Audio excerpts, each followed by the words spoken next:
Hello, Penny. I'm so glad to see you and to hear you and to conversate with you. And first of all, I'd like to thank you for all you've done for all of us, for all humanity, in this great deal we call real disclosure, and much more. And more than 70,000 friends of our channel, YouTube, Astralionica. I don't like this cruel word, subscriber. I like word friends. They all thank you. Thank you from all their hearts for your work. So, let's begin. Thank you for that intro. Thank you, Penny. And first of all, would you like to add something to this brilliant, wonderful, great 12-episode interview you've given to Alexander Cherkasov? Maybe something is deep in your heart, you can say, in addition. The one thing that people missed is, and this is based on what people have talked to me about, they have missed the point that everything I talked about was 3D real, just like you and I are talking.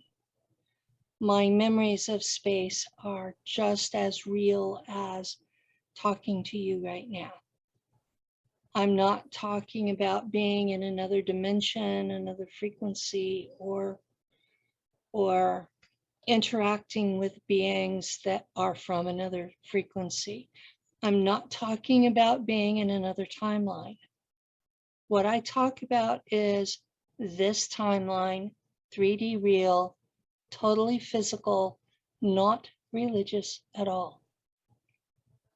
And people keep missing that. And it's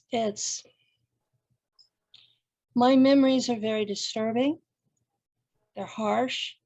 I wake up screaming in the middle of the night, wake up the neighbors with me screaming in the middle of the night. And these are not fun memories. And when people start asking me religious questions, it dumbfounds me. I was a child. I was kidnapped. I was used in military applications. And then I was brought back through technology. I was not off in some fantasy. I was not off playing games. I was picked up as a child and put into a war that I had nothing to do with. And so when people are asking me religious questions, I want to ask them, if you had access to a lieutenant from your army, would you ask them about religion? This is the same thing. I was a lieutenant in an army. So, And by the way, you're a brave heart and loving heart. well, I do care about people, and the real reason I came forward was to stop this happening to other children. And a lot of the people have told me, oh, it's not happening anymore. It's not happening anymore. But last January this year, I was contacted by a family in Texas, which is an American state, and their 4-year-old son was refusing to go to sleep because he didn't want to go to space again. He was flat refusing to sleep. Now, you and I both know that if you go too long without sleep, you go crazy. And this boy was flat refusing to sleep, which meant that at least one of his parents had to be up with him. This is a 4-year-old. You can't turn your back on them. So this is still happening. And that's why I'm still public. Now, on the good side, the CIA had a copy of my records. I'm not sure who all else, but the CIA did. And the data entry clerk, you know, the one who key punches everything in. Mhm. The data entry clerk who uploaded my file to the CIA computer came forward verifying that what I talk about is the truth. That there was only one thing that I talk about that she didn't remember from my file. And that was something very minor. But she was surprised because there were other things that were in the file that I didn't remember. There were people that I had been at Langley and on Mars with that I still don't remember them. And there was another race of insects, intelligent insects, that was on Mars. And she says, "You don't remember the flies?" And I'm like, "No, I don't remember flies. I remember giant ants with wings. I don't remember flies. I don't remember the giant grasshoppers that Andy Bajago talks about either. Or the 2-inch tall humans. I don't remember those either. But I was in a ship, a plane that flew over Mars. So there's a lot of things that would be on the surface that I would not remember. They were not part of my daily life. So I wanted to make it clear that I'm now verified by someone who worked for the government. So as far as I know, I'm the only one of us who is in any country. Yeah. And there are, at the very least, thousands of us, probably close to 1 million of us, if you count all the people who don't remember yet. So So you are unique, as usual. I'm unique. Well, it's surprising when you have these memories and you come forward. And it surprised me that anyone would come forward to verify my story. But I have had other people who served with me come forward. I've been interviewing a man. You remember my story about the commanding officer that was so nasty that I blew up his head? Yes, of course. That was Joseph Powell. I've had him on my show. Yeah. So he came forward and he not only remembered me blowing up his head, but he remembered why. And he apologized to me. Wonderful. So Is gentleman? the version of him here was a gentleman, yes. The people need to understand we serve out there in an altar, and the human here on earth has no control over what that altar does.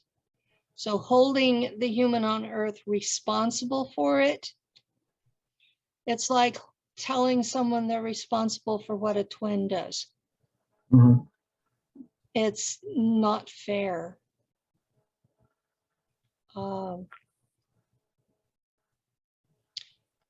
That's been one of the things that people have asked me a lot about. is the mind fracture. We call the pieces altars for alternate persona. It's a short word to describe it. When you have gone through these programs, okay, people want to ask me all about this person, that person, the other person, the other person, the other person, and there's what, 50 of us that are public? Frankly, I don't watch their stuff. I have no idea what they're talking about. Unless someone sends me a clip from an interview where they're calling me names, I don't even watch it. I have no idea what they're talking about. So you ask me about what an individual is saying. I haven't watched their stuff. I don't know what they're talking about. I do hear bits and pieces about, well, so-and-so said this, and it'll be something that's just completely full of shit. And so that will tell me that person is not real. So there's a lot of people that I have heard enough fantasy come out of their mouths that I don't take them seriously. Now, what you need to look for when you're judging SSP and super soldier, number one, is what they talk about 3D possible? And if it's not, are they describing a legitimate 3D technology? Okay, if you can walk through a wall because you have a special suit, then maybe it's real. If you can walk through a wall just because you want to, that's a fantasy. Do you get my point? Yeah, of course. Okay. If you are if they are interacting with extraterrestrials, are these 3D physical people in a different shaped body? Can you kill them with a gun or a laser? Okay, that's number one. If you can't kill them with a gun or a laser, you're dealing with a spirit. And then it becomes religion or fantasy. When I talk about dealing with extraterrestrials, they are in a meat suit, just like we are. And the consciousness that is in that meat suit has a soul, no matter what the meat suit looks like. Okay, it can be a bucket of goo and it still has a soul.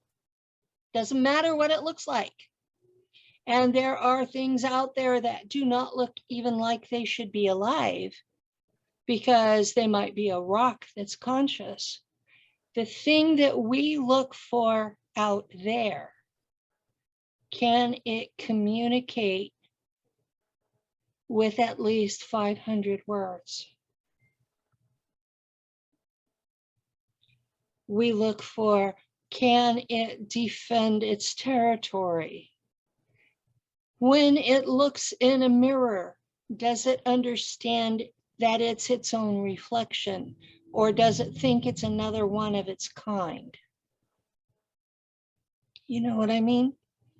Yeah. That's how we define a person out there. Yeah, it's all about 3D. It's all about 3D.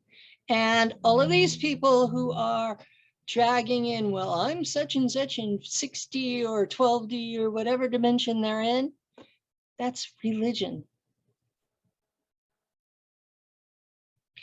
And I don't want to argue with them about their religion. They're entitled to their religious beliefs. Or maybe it's wishfulness too. There's a lot of wishfulness. So what I found with Americans that I've interacted with is that they cannot tell the difference between a real memory and a dream. They think, well, I dreamed this, so it has to be a real memory. Most dreams are about processing what happened to you that day or what you watched on TV or YouTube. Now, I used to do counseling with people. I stopped because of this problem. You will find people who will go to YouTube and they will watch my channel. They will watch Tony Rodriguez's channel. They will watch Ileana, the Star Traveler's channel, or any of the other people that are out there. And then they'll start having dreams about it because they watched it on YouTube. And then because they had dreams about it, they think that it's real for them too. Mm-hmm. Such a mess. It's a mess. And people get really angry when I ask them questions. Well, do you just remember this, or is there more to it?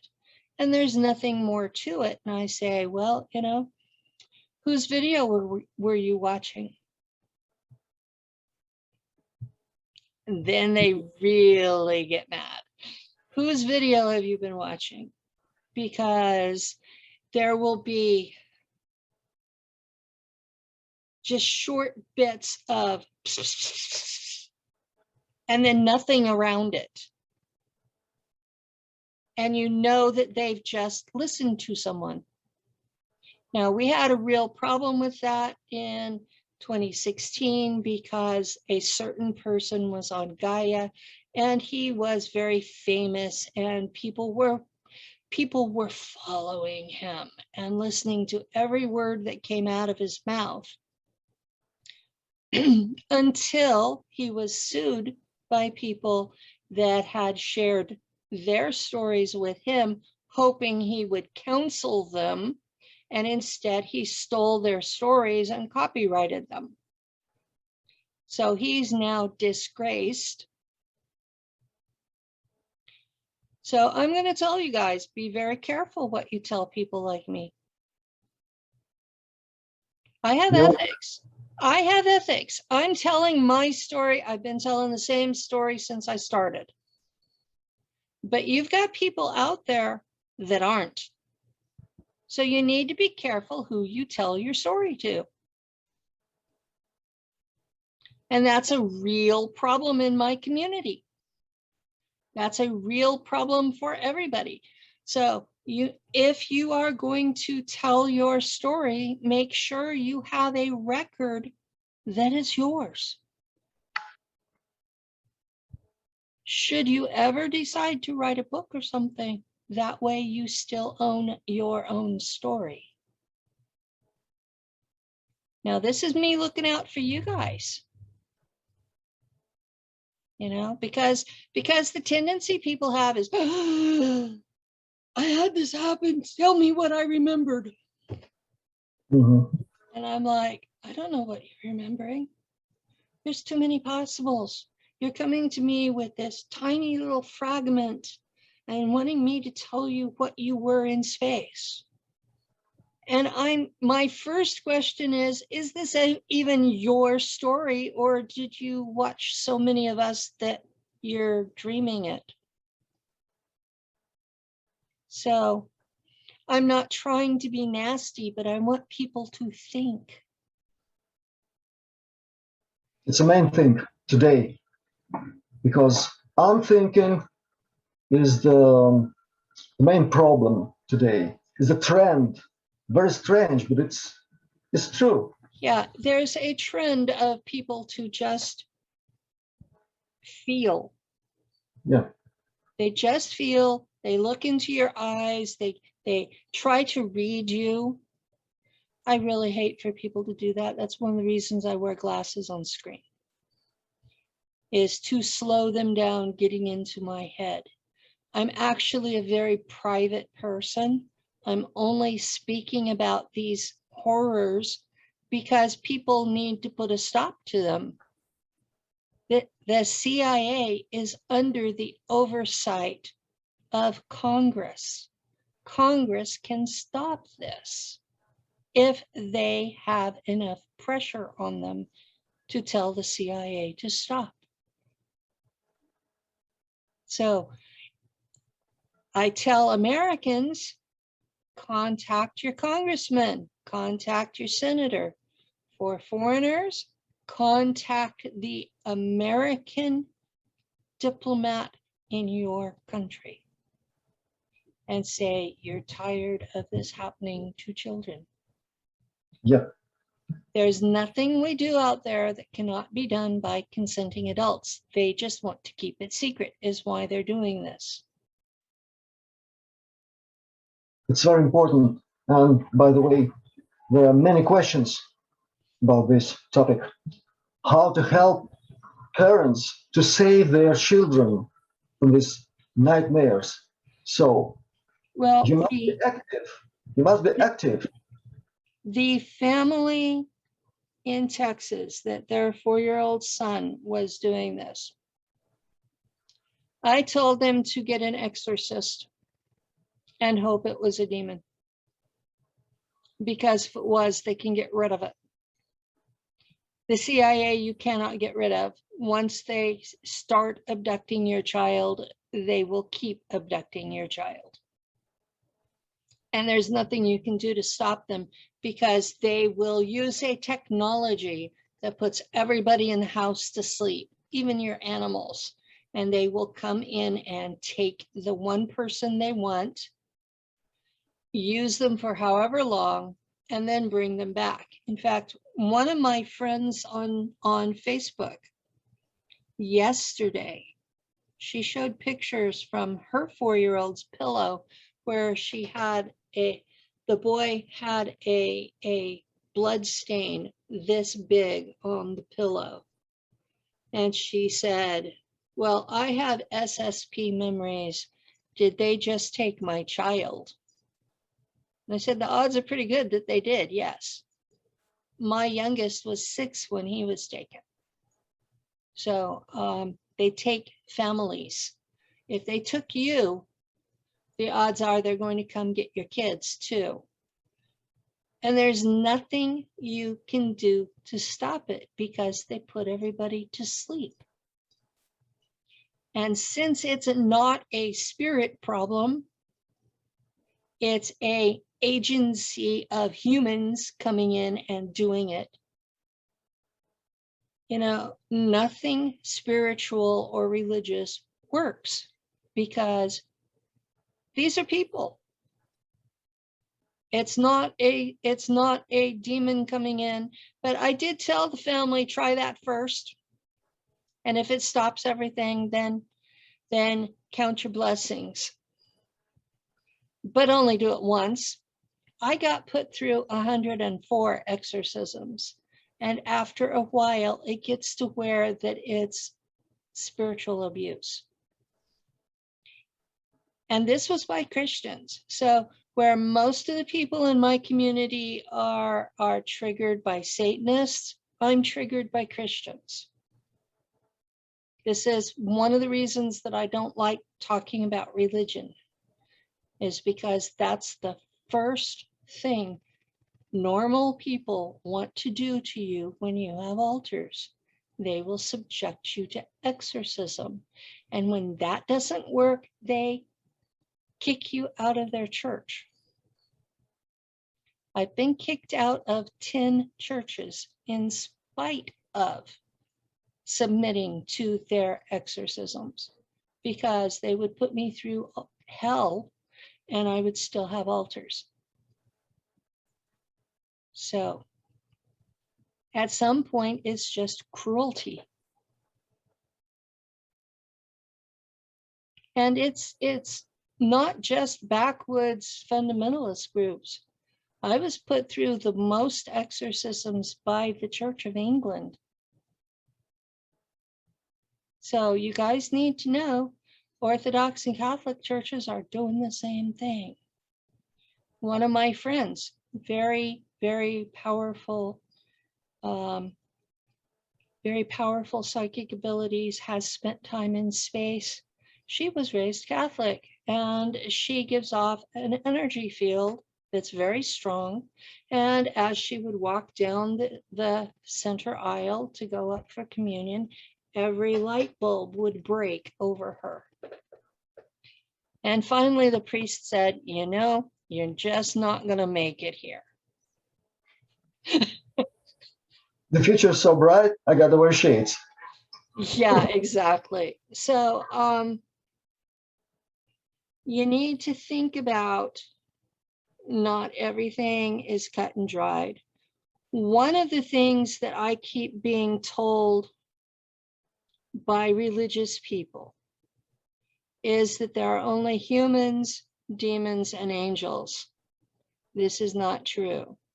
Maybe in spirit, but we're talking about 3D real.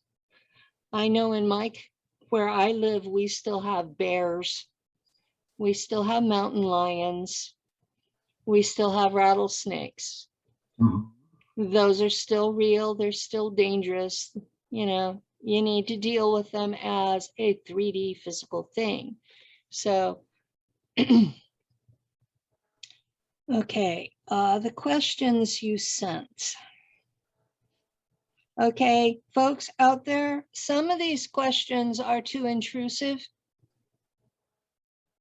I have to have some area of my life that's still private. Of course. Okay, number one, I don't talk about other whistleblowers unless I know for sure they're real and they are friends of mine. Okay, I will tell you that Tony Rodriguez, Ileana the Star Traveler, Joseph Powell, Eric Hecker, Susan Long, and Frank Amart are all real. All of them, they're all real. And Penny, are they all your friends, or maybe something else?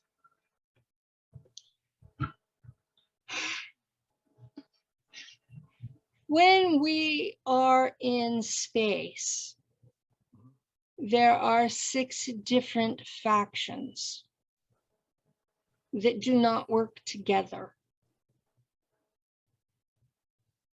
Okay? You have American factions, you have other countries' factions, and then you have the Germans from Antarctica who are out there. I mostly served with the Germans from Antarctica. These were people who escaped Germany before the end of the war, formed their own breakaway culture. So you can't blame the German people for them, okay? These are a breakaway group and they are out there. And from what I remember, all they wanted to do was live their own lives in peace. And everybody keeps hunting them down like they're animals. That's how they see it, that they're simply protecting themselves. So you've got all these American groups. You've got ICC. Ileana calls them planetary corporations. Johann Fritz calls them the Alliance. Mm-hmm. All of these are the companies that make up the military industrial complex. In Star Trek terms, these are Ferengi. Yeah. They are not the good guys, although they keep telling everybody they are. They are the people who own the factories that turn refugees from Earth into cyborgs to be sold as slaves. That's those people. And funny, And sorry. And what about financial system? the financial system, they don't use money in space. They use DNA. Oh, So if they have a mated pair, especially if they've already got a child, they are worth a whole lot more in the trade than anything else we have. And all of these factions are going through and they are trading for more advanced tech. But we are considered a child race. And in the galaxy, it's illegal to give us anything important. So we are literally trading our own kind for what they consider toys. And then we wonder why these people out there, and I do mean people out there, they're in physical bodies, why these people out there think we're animals.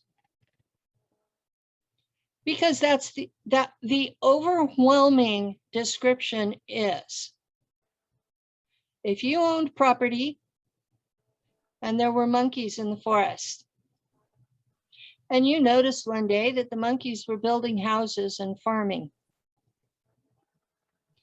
and then after a while, the monkeys started building cars. We're those monkeys. That's how we're considered. They're leaving us alone for the most part because they see us as a child race, something developing, and they're curious about what we're going to turn out to be. And we do have a lot of potential. But right now, we're young, we're foolish, we're violent, and we're not easy to get us to behave. So the Galactic Authority, the real government of the galaxy, has decided we're too dangerous to be free out there. So they started with the ones of us that had gotten the furthest out, and that happened to be the Germans. And they're sending us all back to the solar system. They're doing like the farthest out and then pulling it in. So all of those ships coming in through the sun, those are ships bringing German refugees back to the solar system. And they are being settled in the Oort cloud. Now, there are a lot of small planets all the way around. It forms not just a circle around us, but a sphere. Okay, so we have almost a Dyson sphere around the solar system. And the Germans are building underground cities on those planetoids because they're the first ones being sent back. Now, I know there was a planet, a colony that had 1 billion people, and the Guardians destroyed it because the Germans refused to leave. So the Germans and the Draco are working together to travel back in time to rescue these people. And they're bringing them. Now, in history, like you're looking at it, we've only been in space for 70 years. The Germans have had time travel for most of that time. If you go into hyperspace, you can not only come out at any point in space, but any time with that point. So most of their colonies are 400 years old. They've been there a long time. They're settled. Though their colonies are older than most of the cities in the United States. They've been Yeah, there. of course. Yeah. They've been there a long time. And now they're being told they all have to come back and start over. And when they get through the sun and they're heading toward their destination in the Oort cloud, planetary corporations, ICC, are attacking the refugee ships and calling it a great battle. That's what's really going on, is they are attacking refugee ships. Until now? That's the war in space, is the It's going on. It's going on. It's going on. The military industrial complex is attacking ships full of families and calling it war, calling it defending the solar system. All of these people, their ancestors came from Earth. They're not even bothering Earth. They're going into the Oort cloud. So if you thought of them as people from your own country, because when they went back in time, they are where the legends of the Valkyrie came from. They were getting humans from Earth. They would watch a battle, and the people who died in battle, they would come take their head back to the ship, put them in regeneration. Remember the legend of the Valkyries? They hold up their heads and the body forms. Yeah. That's exactly what happens in the regen tank. So they went back in time to find people who could build their infrastructure, people who knew how to work hard, people who didn't need electricity, people who knew how to build. And they went through all of Northern Europe. It wasn't just the German countries. And why do I know this? Because that was my job in one of my altars. There is a reason that this altar is called Valkyrin.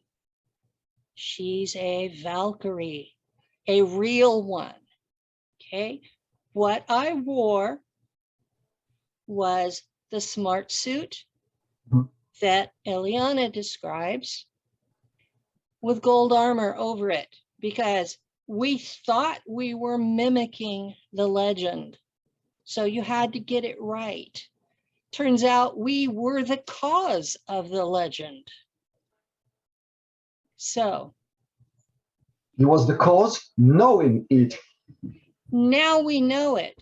And I would go in, I would use my laser sword, cut off their heads, collect them up, as many as I could carry, and then transport back to the ship with these heads, and we would regenerate them into full-blown people.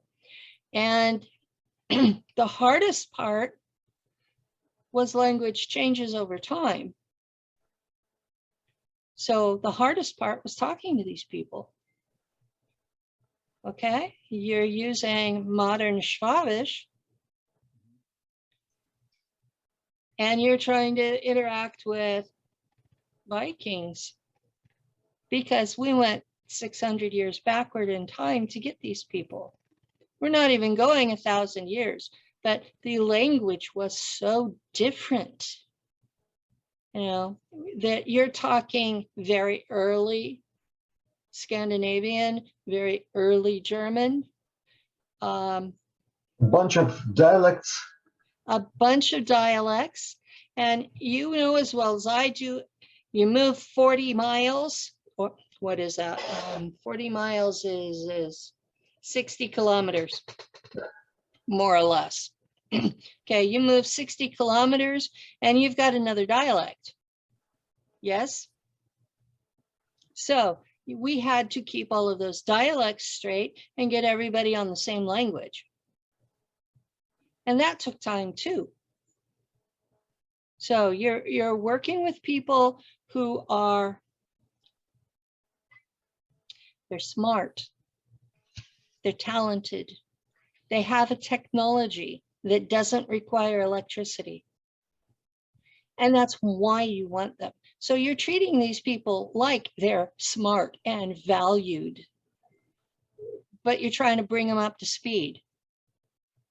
And these were the core colonists everywhere the Germans went. These people would build the basic city. And from that point on, all of the other stuff was added to it. So now we've got, for 400 to 600 years later, these people are being pulled up and have to move. And they're not used to manual labor. They're used to having what they consider robots do their work.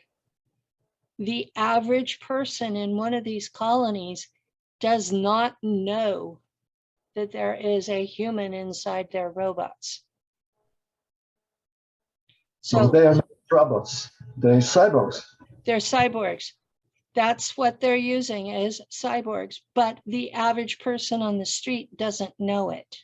They think they're robots. So, you know, can you really call them a criminal because they don't know? I mean, do you know how your cell phone works? Mm-hmm. Yeah. So at the same time, I don't blame everybody in planetary corporations for what goes on with them either.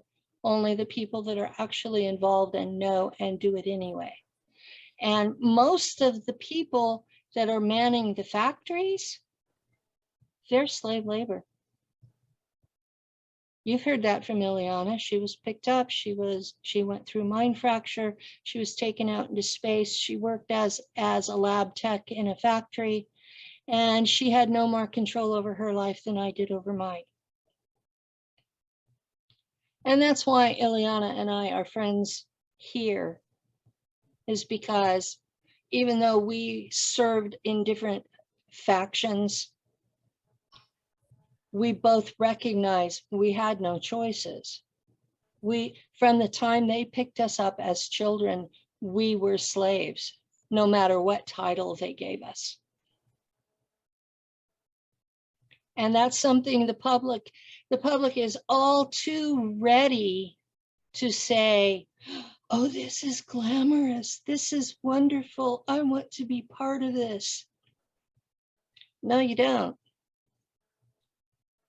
You're out there and you're slave labor.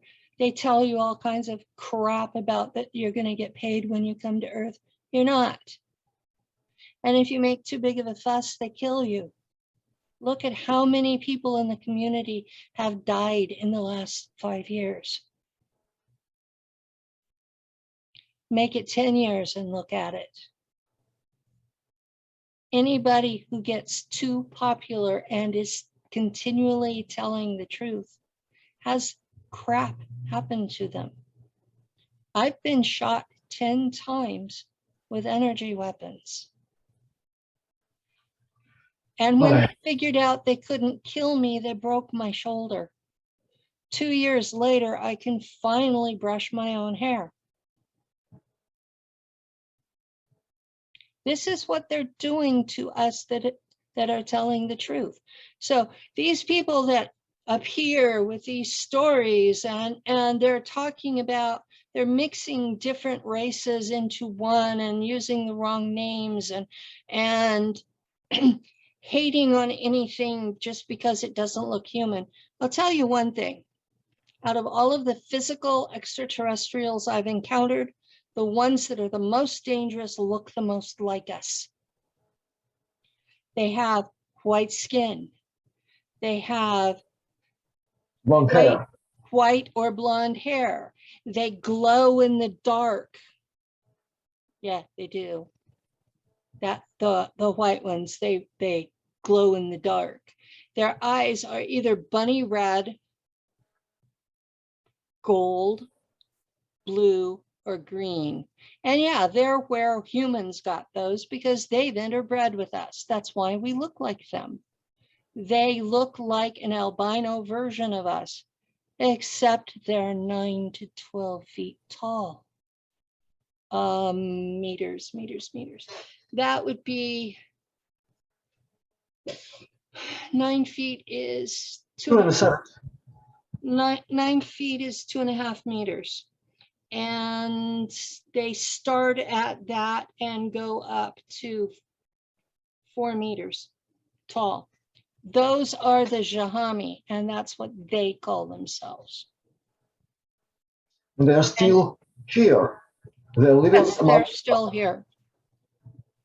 And they have ships in orbit. And they are continuing to interbreed with us. And they are continuing to tell our elites how to run our planet because they never left. They still own the place. Remember, we're the monkeys in the yard that started building houses. We don't own this place. They do.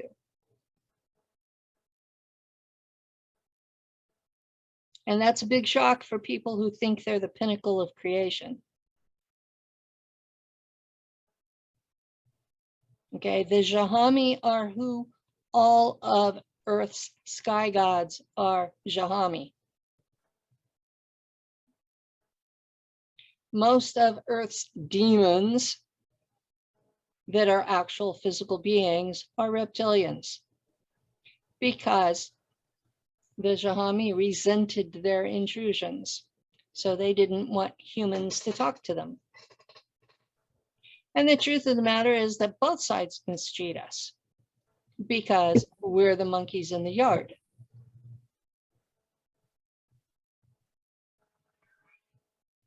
Yep. And the main idea here for us is slavery. Slavery, yes. That's the main idea through the whole story that I'm telling is this is pecking order slavery. You know, if you have chickens, they will establish a pecking order. Who's boss? Who can peck who without being attacked? Now, we have that same thing among people. If you've ever taught Sunday school, if you've ever taught regular school, you will find children have to establish their pecking order, and they will continue to fight until they do. And then they'll suddenly settle down and there's no more fighting because they know who's better than who. We do the same thing as adults, and we do the same thing in our entire society. And what ends up happening is this elite person in charge of this country will decide they're tired of being at the bottom, so they'll start a war. And what you don't know is the bankers make money on all the wars because they lend to all sides. And no matter who loses, they still get paid. Mm-hmm. So war is very big business, not just for the bankers, but also for the people who manufacture weapons and bullets. So it's very, very big business. And it's probably the last real business the United States has. And I'm looking at Afghanistan and going, why did they just leave all the stuff behind? Because, you know, unless it's, well, we figure we'll make more money if we have to make more. I'm like, okay. I'm waiting to see what happens with the Taliban, because there has to be some reason they left all those weapons with them. Oh, it will be great blockbuster. I'm waiting to see who they attack, because they had to have been told you can have all this stuff if you attack so-and-so. So I'm waiting to see who they attack. let's see. The show must go on. Exactly. The show must go on. Okay. So what about another questions? Okay. I can't remember all the questions off the top of my head, so you'll have to tell me. Okay, sure. Yes, guys, he gave me the questions ahead of time. And there were 2 of them that I said, no way am I going to answer. Okay, so here is another bunch of questions. And about, do you know anything about Dulce base? Oh, And Dulce? Yeah. We call it Dulce. Dulce, yeah. And this conflict between aliens and Delta Force in 1979. If you know something, please tell the story as you know it. And what's going on there now? The story as I know it is that there was a treaty between the United States government and a extraterrestrial group that's known as the Big-Nosed Greys. I don't know what these people call themselves. These people are noted for smelling bad. So I should throw that in. Their body odor is offensive to humans.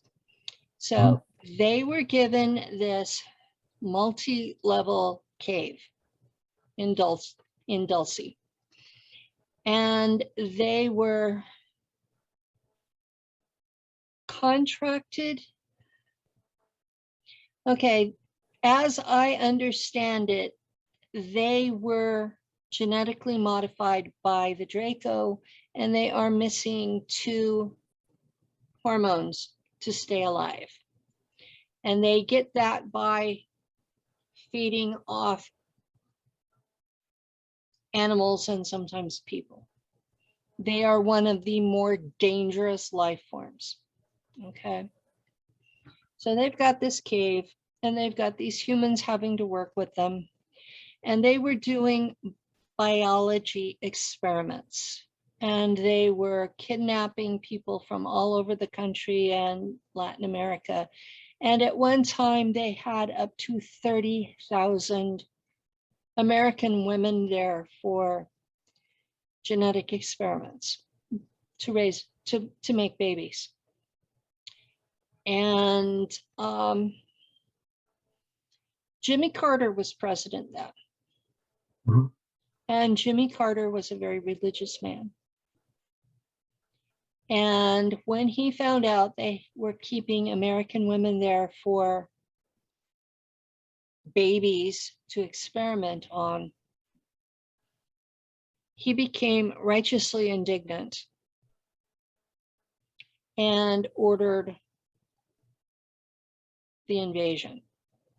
Now, so it was him who ordered. Yeah, Jimmy Carter ordered it. And that's part of why he was one of the last presidents to be read into everything, was because in modern terms, he lost it and decided that this was not acceptable. And he found out because Phil Schneider's group accidentally broke in. They were building a deep underground military base and had not been told Dulce was there.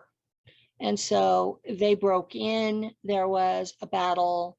And then afterwards, you know, when it all went down and was reported to Jimmy Carter, he got mad and sent in troops. And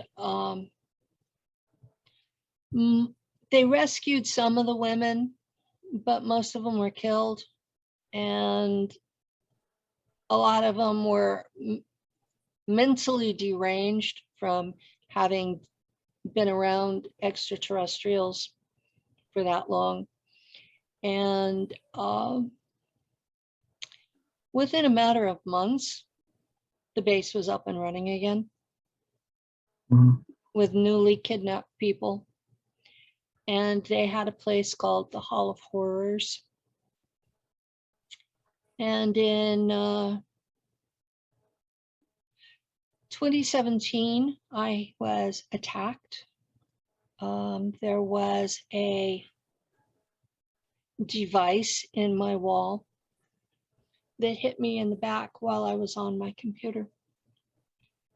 And I was talking to people who had communications with a ship that is in orbit.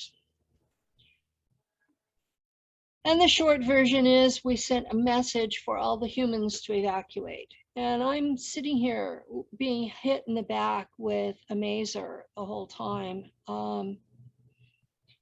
And because it was a life-threatening situation for me, I had access to my psionic abilities. And I tracked the energy from the maser through my smart meter, through the electrical wires back to a computer in Dulce, in the ET cave. And my intention was to just blow up that particular terminal. Mhm. Instead, I accessed the weapons platform that's in space. It's part of President Reagan's Star Wars program. Mhm. Joint venture. I was chipped into that. So when I'm in that mode, it takes down my firewall so I can access this. Now, I have to truly believe my life is in danger for this to work. This is not something I can do on command, okay?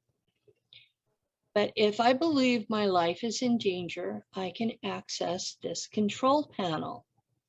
And there are 6 weapons. And I consciously chose the smallest one to blow up this one terminal that was responsible for me being shot at. The smallest weapon creates a mini black hole. Didn't know that.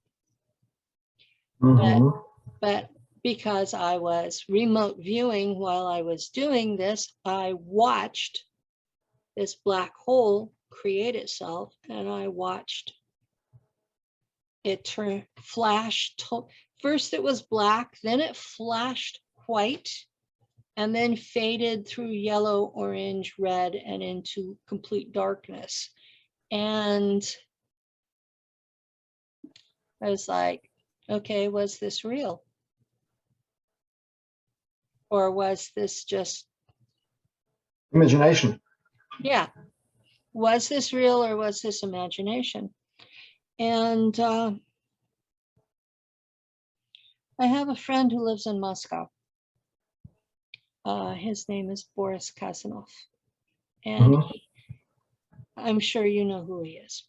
Yeah. I'm not sure your Yes. audience does, but he's a psychic, and he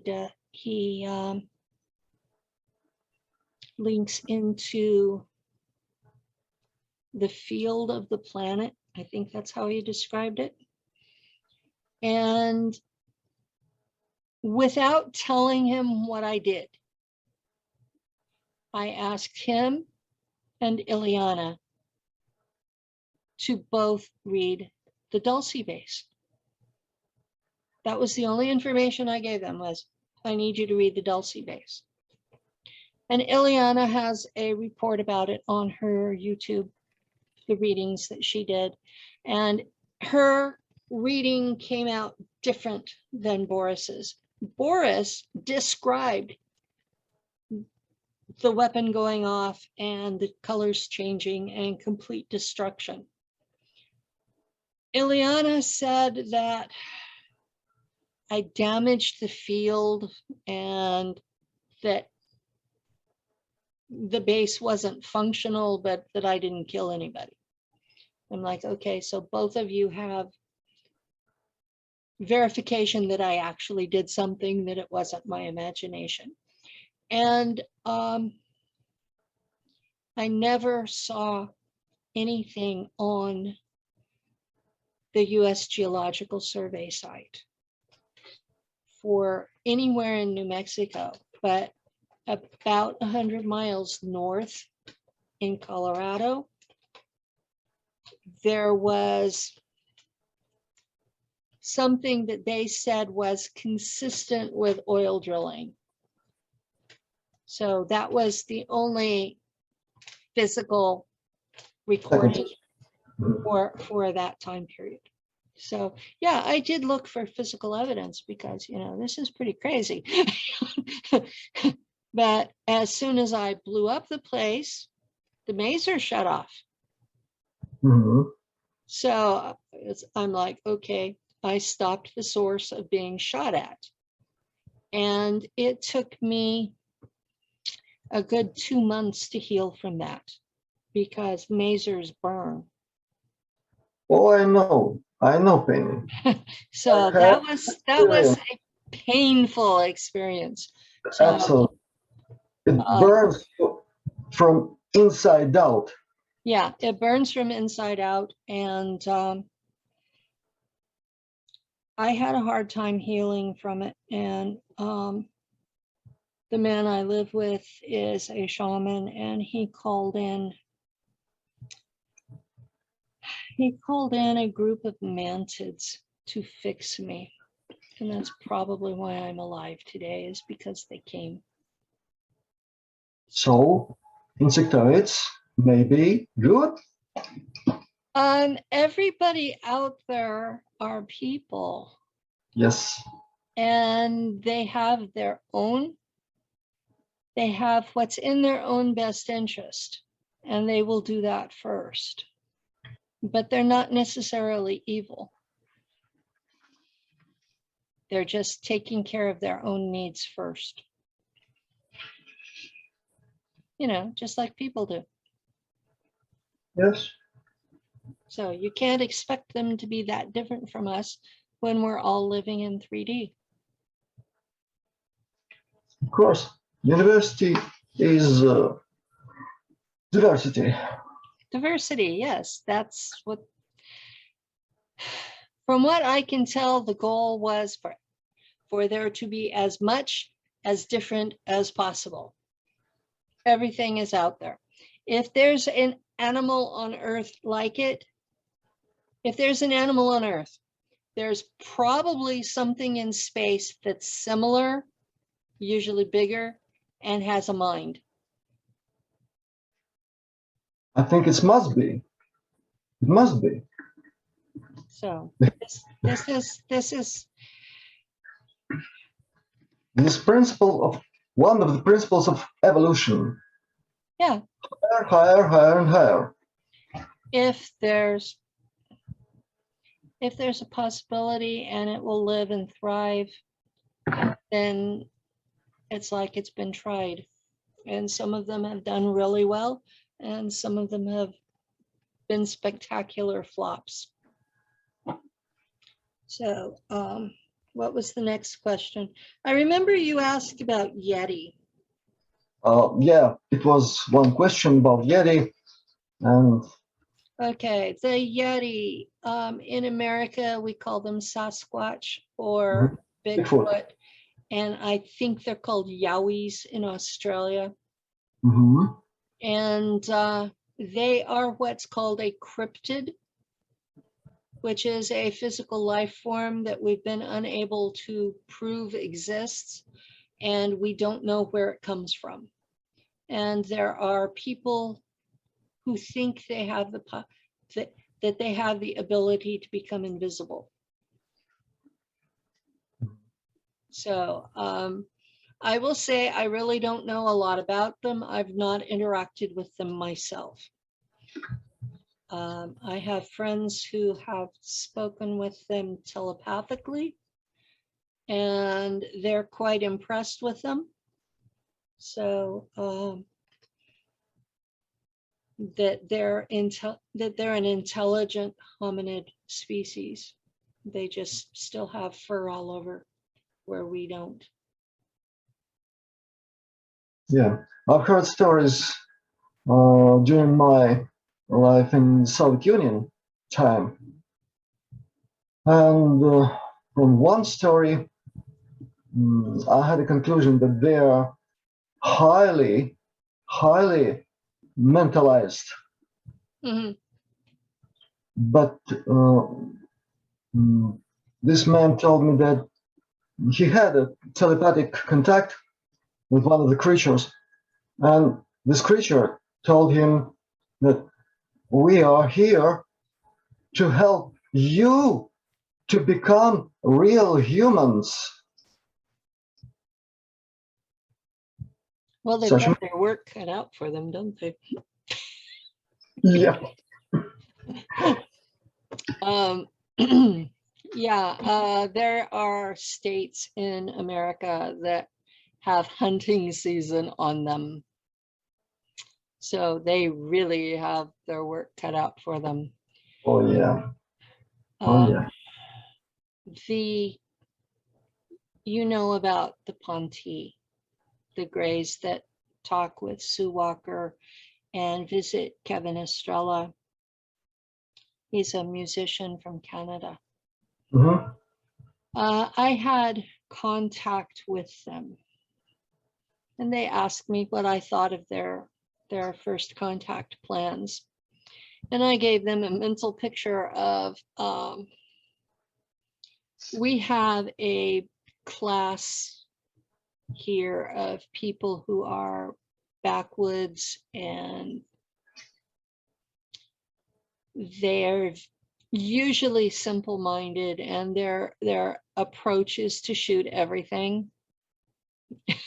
And so I gave them a mental picture of a generic member of that group, called him Billy Bob, driving up to the spaceship in his pickup truck, having a shotgun in the back window and pulling out his gun and aiming it at him. And I said, you need to be prepared for this.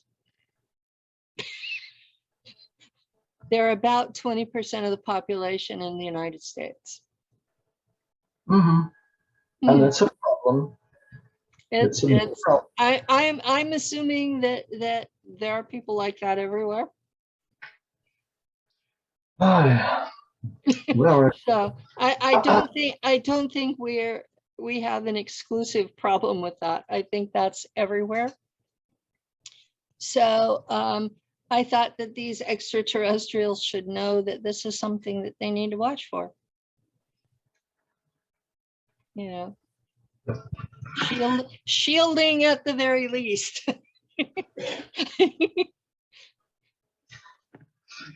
Oh, another question about the shape of the Earth. The shape of the Earth. So many questions about the shape of the Earth. It's a problem here to listen about flat Earth and so on and so on and so on. And it's craziness. Flat Earth is a religious issue. Everybody that I've seen that really believes in it has been one of these religious folks, because the Old Testament, the old part of the Bible, the Hebrew Bible, and the Quran both talk about the earth being flat. So it's usually religious people who believe that. Now, from space, it's almost a sphere. It's flatter on the side with the Pacific Ocean and lumpier around the mountains in Eurasia and North and South America. So it's like,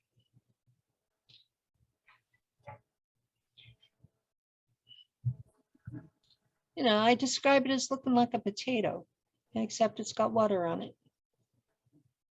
So it's blue and brown and green, and has lots of white clouds around it, and more on whichever part has winter then. And you know, it's just sitting there like this beautiful blue jewel in space. And the Germans have told all of their people that there was a cobalt bomb war and that it's uninhabitable for 10,000 years. So this is their system of belief. yeah. So the Germans that are in Nachtwaffen have most of them have no idea that there are people here. So that's, I keep getting asked by Germans, well, why haven't they come back to get us? Because the masses of them think you're dead. Point blank, they're waiting for the 10,000 years so they can come back. And I've had a lot of German people basically cry because they want so badly to be free of the occupation. And that's a lot of the reason that the Germans went into space, was because they were so hated by their enemies and neighbors. So historically, up until 1930, they really weren't any worse than anybody else for their time. It just took them longer to get together to be a country. And when they absorbed the Holy Roman Empire, everybody else went, oh shit. That was pretty much it, So what they taught me in space was that they had been genocided every time they turned around for thousands of years. And from their point of view, the Romans attacked them. They were the primary enemy of the Roman Empire. Whenever Rome fell, 2 Germanic tribes, the Vatican took over, and the Vatican sent the Teutonic Knights to Christianize the whole area. The Teutonic Knights pretty much destroyed Latvia, most of Lithuania, and they started into Poland and were stopped there. And these were Catholic monks. And so from the perspective of the Germans who have talked to me, they've been subjected to genocide after genocide after genocide after genocide. And so they very much understand why their people went into space. And they just don't know why they got left behind. Yep. Such a sad story. So, I realize I'm telling the side of people that have not been heard or listened to and have been feared and hated for a long time. So I would like to state for the record, I am not German. I'm not. My personal genetics, family background, I'm a British royal. I'm descended from Robert the Bruce. Oh. My mother was descended from Charlemagne. Both sides of my family also have Native American. Cherokee, Micmac, Creek. And so I am mixed, but I am a royal.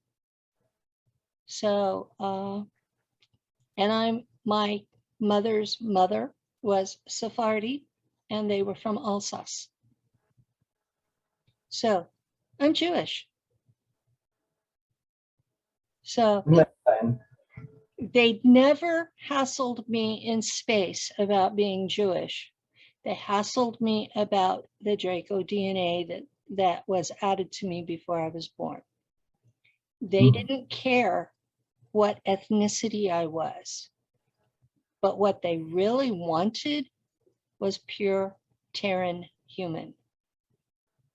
When they got into space and were dealing with the Draco and dealing with the Mars mantids and dealing with the Mars raptors, and the humans there wanted nothing to do with them, they figured out right away all humans from Earth have more in common with each other than any of us do with any extraterrestrial.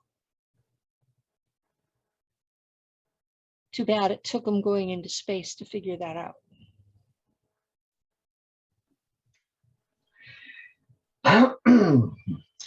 Interesting. So time is running, and I don't want you to be tired from our conversation. So let's take. You had more questions. Yeah, but I don't know. How do you feel? Well, this was early for me. I'm doing okay. I'm used to talking for an hour and a half to 2 hours, and we're at about an hour 15. So we have minimum 15 minutes. Yeah. Extra. Okay. So let's talk about art. Art? Yeah. And first of all, music. Music. Very many questions. What kind of music loves Benny? The Germans officially play classical music. Mostly German composers. They're on Mars. The officer's theme song is Jupiter from Holst's The Planets. And we have, you know how the British have made a hymn out of it? We have the words translated into German, and we sing that every day on ships or on bases. That's the theme song for the military. And the enlisted men, their theme song is Mars from the same symphony. So it's considered to be too martial for the officers. But we listen to, they play music on the ships, on the bases, and it's all classical music. Only? Only. Now, we sometimes get bootlegged music and movies and other recordings, because when you put things on radio or TV, when we were broadcasting, you know, over the air, that goes into space, and we were picking that up. So we you know, depending on your captain, your ship's commander, some of them would play the stuff for you and some of them wouldn't. Some of them it was contraband, and others it was, what the hell, you know, have fun. So we would be out there and hear Earth's music and then be sent back, and when it comes in, it's like, that sounds so familiar. But my personal tastes. My dad liked classical music. He loved Caruso. He liked Don Ho. And my mother liked what we call in America honky tonk. Huh. And she had several Elvis Presley albums. So this, and the radio was always on the pop music. When I was in high school, I took a music appreciation course in high school, and was introduced to a lot of things. And about that time was when I discovered FM radio. I was in high school in the 70s, so this was a long time ago. And this was when progressive rock was first becoming really popular in the United States. And that would be The Who, Moody Blues, Led Zeppelin, Black Sabbath. That was during the time frame that heavy metal was getting started. So I have a fondness for drums and guitars. And for people who don't have to have tuning done for them by a computer. People who actually know their craft. And the style is not as important as the musicianship. So I get in moods where I like slow music, but most of the time I listen to music to pick up my mood. So I listen to a lot of rock and roll because it raises my energy level and perks me up. These days, the theme song on my radio show was written for me by Kevin Estrella of Pyramids on Mars. He's been a guest on my show. I've been a guest on his. We met at a conference. He's a ET experiencer, and he's a good friend. There were a group of us who vacationed together 2 years ago before COVID. He was part of it. And his song Nachtwaffen is a combination of Germanic drums with tonal language. And the melody is in tonal language, and it actually means, can you hear me? So it's an incredible 6-minute song. And when I listen to it, you know how you see pictures when you listen to music? I'm back in a fighter ship, and I'm feeling like I'm flying while I listen to it. Battle mood. What? Battle mood. No, like freedom. You know, you're inside a ship, and it's a tiny space, but you are the sheep. You are the sheep. I become the ship, and it's freedom, and that's how I feel when I listen to it. So I'm just like, wow.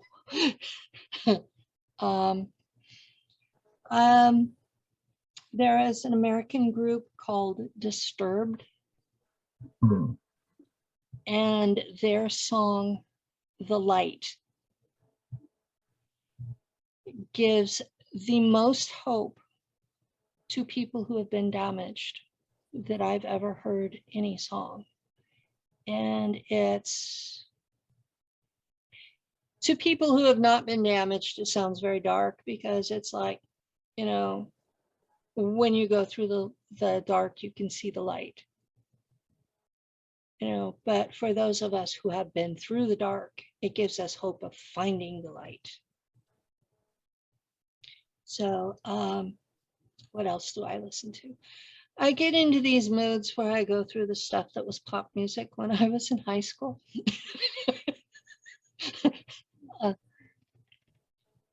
The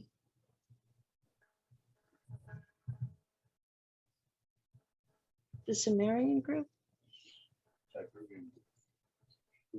Oh, my partner reminded me of a group that I listen to, and they're out of Mongolia.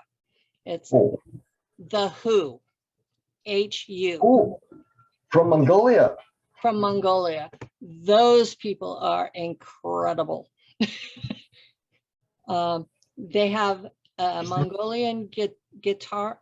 I don't know if it's a guitar or it's called a violin, but they can make it whinny like a horse. Something between. Yeah, it's something in between. And they are just like, wow. The combination of,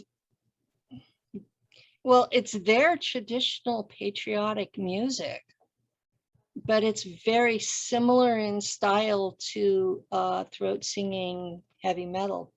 Oh, So fantastic. They're great musicians, really great musicians. So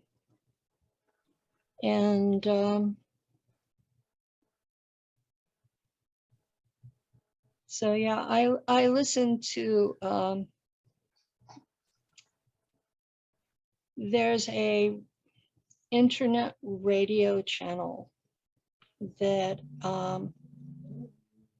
plays traditional Scandinavian type music, and I'll play. Ballads or something else? I don't speak the language, so it varies between drums and ballads and it's stuff I can play while I'm reading. Mm-hmm. So and what about Secret Garden? It's a duo. I don't think I've heard them. Beautiful music. Beautiful music, absolutely. Secret Garden. Secret Garden. I'll look for them. Suggest you. Yeah, there were a couple of groups that I was listening to, and their music took a turn to the dark. So their newer music is too dark for me. So okay. One of them is In This Moment. Their earlier work is excellent, perfect. And then this last album they did is just, it's like red paint everywhere. And the obvious blood symbolism was too much for me. So you have to pay attention to what they're doing. Always, always. So, but yeah, I was raised with a mix of music, and my partner likes country music. Oh, so I love country music too. So I play it for him. So we've been together 20 years, and it works because we respect each other and each other's preferences. He tolerates my metal, and I play his country, although I should play it more often. And who's on the top of the country today? I don't know. He doesn't listen to the newer stuff. He listens to Bocephus and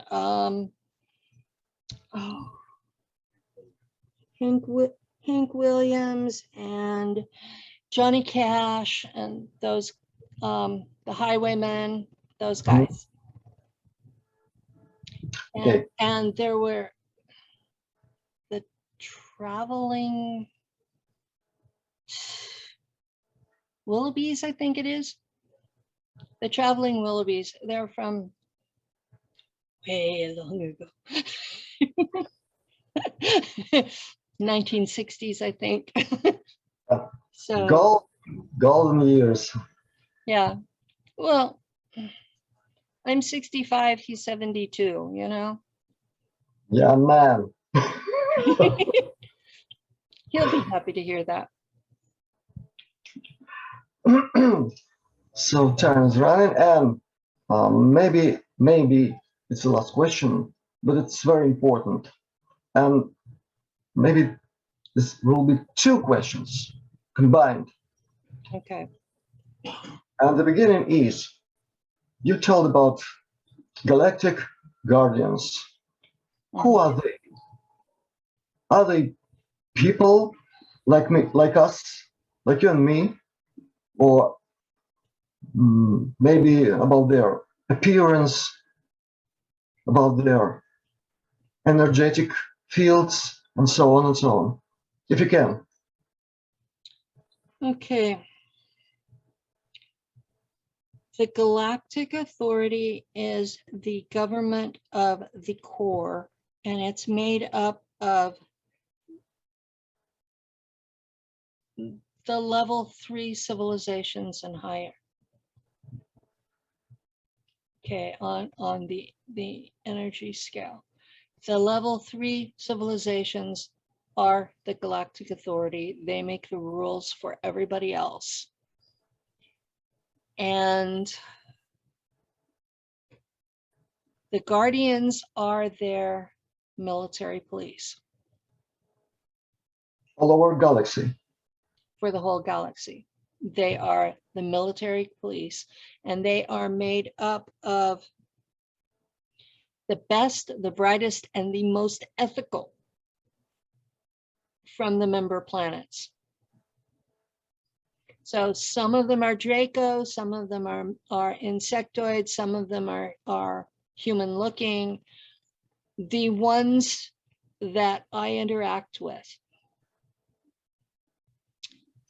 are a team of 5 of them, and they are from the Canis Minora system.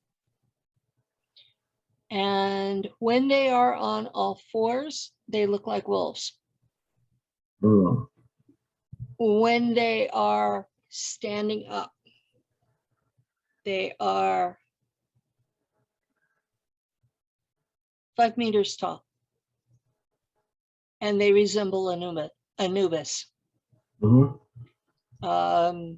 They are canids, and they have told me that their particular group, that they are called the Hounds of the Corners, and that they are the same group that Thoth was so frightened about in the Emerald Tablets. And they have been assigned to make sure I stay on task. So my primary mission here is through them. So they are making sure I stay on task, that nobody kills me, that I'm staying, that I'm doing what I'm supposed to do. And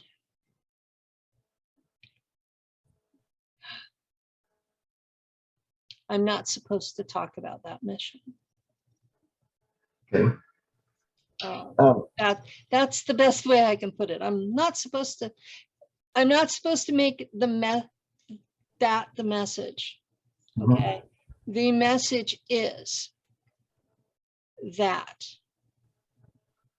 slavery has to stop. Must be stopped at last. All the slavery has to stop. All of the Babylonian magic, money magic has to stop. The actual slavery has to stop. The patriarchy has to stop without turning it into matriarchy. There has to be equality between all the groups. It's okay to have like someone in charge that answers for the people, but all of the people have to still have rights. That the playing field has to be level instead of the people who are already rich having advantages. The playing field has to be where anyone can do anything. And we are supposed to become a level 0 society where everyone who is sentient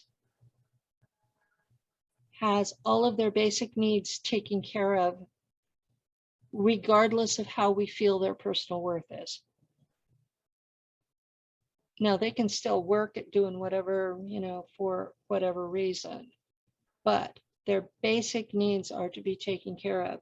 Housing, food, shelter, housing, food, education, medical care, and energy needs. As all of that is supposed to be provided. And for every sentient individual, that means they look in the mirror and they know it's their reflection. And that includes some of the beings that we've traditionally treated as dumb animals, like elephants, like dolphins, like whales, like bears, wolves, some dogs, some of the great cats. So it's more, we can't even treat our own kind decently. And the guardians are expecting us to get to the point where we can treat these animals as near equals. They're only expecting, or? Well, I've kind of been told that it's a carrot stick situation. That we will be offered the opportunity to be guided into this situation. And it will be a 50% plus 1 vote. And that if we say no, we will be pushed into the Stone Age to start over. So that maybe next time we will have more value for our fellow humans. I've also been told we've been offered this 4 times before and have turned it down every time.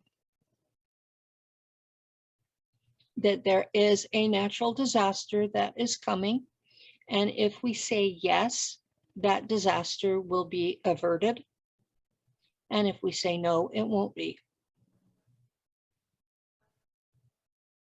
So this is what I'm supposed to be telling people. So this is about our future, by the way. This is about our future. This is about our survival as a species. Because humanity, the whole humanity. The whole humanity, all of us. No matter what our skin color, no matter what language we speak, no matter what part of the globe we live in. This is all of us. So are we going to overcome our selfishness and judgment of others to say yes and live?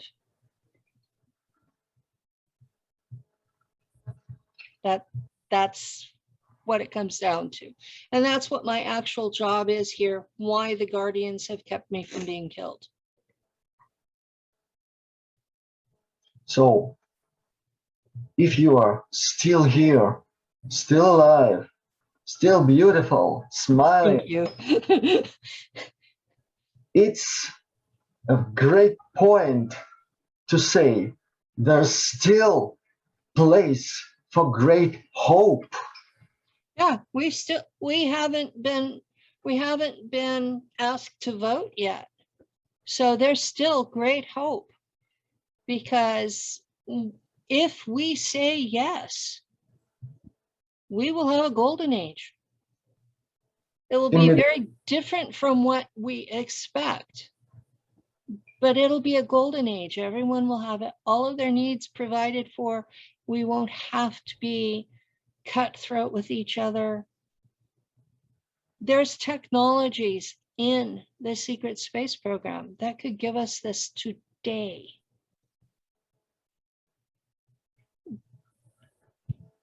Yeah. Let it be. Let it be. So thank you, Penny. Thank you, Penny, for this beautiful, great conversation. Many questions are solved for our friends, and much more are unsolved. They will wait for some time, and I hope for future next conversation. Okay. And I believe it will be not so long. Well, I'm seeing a surgeon next week for possible spinal fusion surgery. We'll So, pray for you, Penny. We'll pray for you. thank you. Of course. We love you, Penny. You have to know it. I love you guys too. More than 70,000 people will love you. And I have to say it. That's humbling. That really is, that many people. So thank you for having me.